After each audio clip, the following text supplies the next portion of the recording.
I'm Jim White, and this is my car, and I've driven it over 500,000 miles, and this is my story. I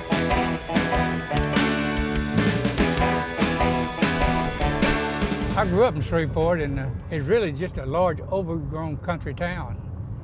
And all this out in here where we are now was hayfields, pastures. I really enjoyed growing up as a young man here.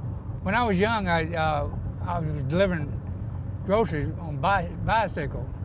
And then from there, I went to delivering papers on horseback. And then now I've ended up delivering parts by automobile.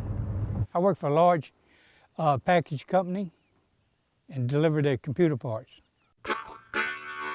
I've driven to many places in about a 4 or 5 state area. I've covered much of East Texas, well, all of East Texas, Mississippi, Tennessee, to New Orleans, Oklahoma, Arkansas a lot. Natchitoches, I go to Little Rock a lot. I was in Hot Springs last week, Alexandria, Fort Smith, Monroe, Baton Rouge. So as long as my health holds up, I'll probably keep doing it. I've heard about it when I came over from Longview, Texas. I'd heard of a gentleman in the Shreveport area. I heard about a car with multiple hundreds of thousands of miles on it. Nobody knew over there exactly how many hundreds of thousand miles were on it, but now it's got 500,000 on it. Well, now this car I'm driving is a 207. I put quite a few miles on it. I think right now I'm sitting at 512,000. I guess it was over 200,000. I got to think about the timing belt.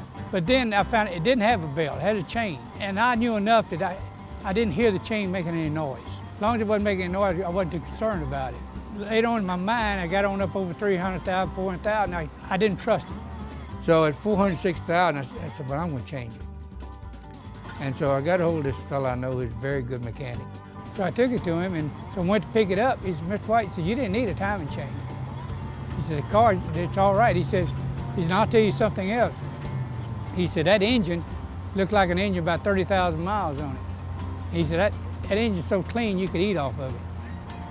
And that really impressed me, because I've worked on years on cars, and the engine be all gummed up at less than 100,000 miles.